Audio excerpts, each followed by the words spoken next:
Disturb ஆகாதவங்க தான் ஆசீர்வதிக்கப்பட முடியும்.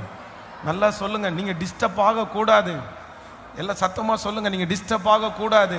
உங்களை நிறைய டிஸ்டர்ப் பண்றது மாதிரி நிறைய சூழ்நிலை வரும், நிறைய மிரட்டல்கள் வரும், நிறைய பிரச்சனைகள் வரும். ஆனா நீங்க எந்த விதத்திலும் என்ன ஆகக்கூடாது, நீங்க டிஸ்டர்பே ஆகக்கூடாது. ஆனா நிறைய பேர் இன்னைக்கு என்ன பண்றாங்கன்னா, இந்த டிஸ்டர்ப் ஆகுறதுனால தான் நிறைய பேரால வெற்றி அடைய முடியல. அவங்க ரொம்ப டிஸ்டர்ப் ஆகுறாங்க. யாராவது ஒருத்தர் டிஸ்டர்ப் பண்ணி விட்டுறாங்க, யாராவது ஒருத்தர் பிரச்சனை பண்ணிட்டாங்கன்னா உடனே அன்னைக்கு வேலைக்கு போக முடியாது. யாராவது ஒருத்தர் ஏதோ ஒன்று சொல்லிட்டாங்கன்னு சொன்னா அவ்வளவுதான், அன்னைக்கே உடனே சுருண்டு படுத்துக்கிறது.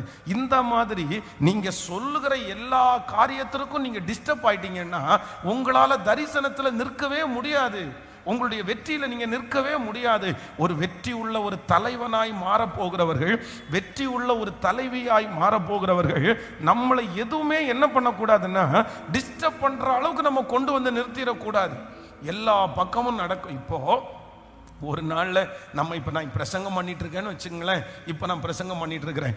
இந்த பிரசங்கத்தின் நடுவில் எத்தனை இங்கே நடக்குது தெரியுமா? இங்கே நிறைய நடந்துட்டு இருக்கும். அப்படின்னு சொன்னால் ஒரு பக்கத்தில் கேமரா போகுது, ஒரு பக்கத்தில் இங்கே மானிட்டர் ஒர்க் ஆகுதா இல்லையா, இது ஒரு பக்கத்தில் போகும்.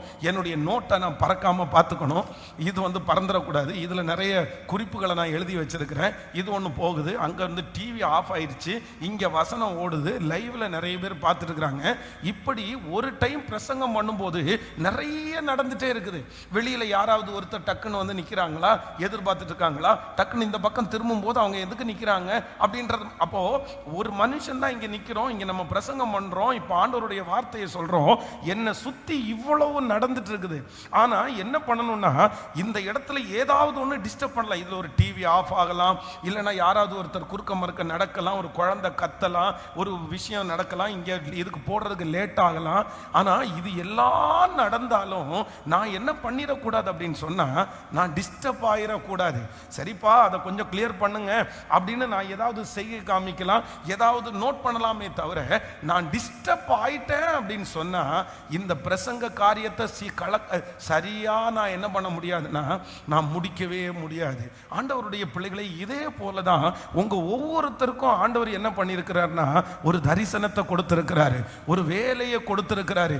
இப்போ சத்துரு எப்படியாவது உங்களை டிஸ்டர்ப் பண்ணணும்னு பார்க்கிறான். அதனாலதான் குடும்பத்தில் ஒரு பிரச்சனை வருது, அதனாலதான் ஒரு வியாதி வருது, திடீர்னு ஒரு நெருக்கம் வருது. உடனே நீங்க என்ன பண்றது, ஐயோ அவ்வளவுதான் போச்சு, இனி ஒண்ணுமே இல்லை அப்படின்னு நினைக்க கூடாது. நீங்க எடுத்த தீர்மானத்தில் நீங்க போயிட்டே இருங்க. இந்த காரியங்கள் எல்லாவற்றையும் நேர்த்தி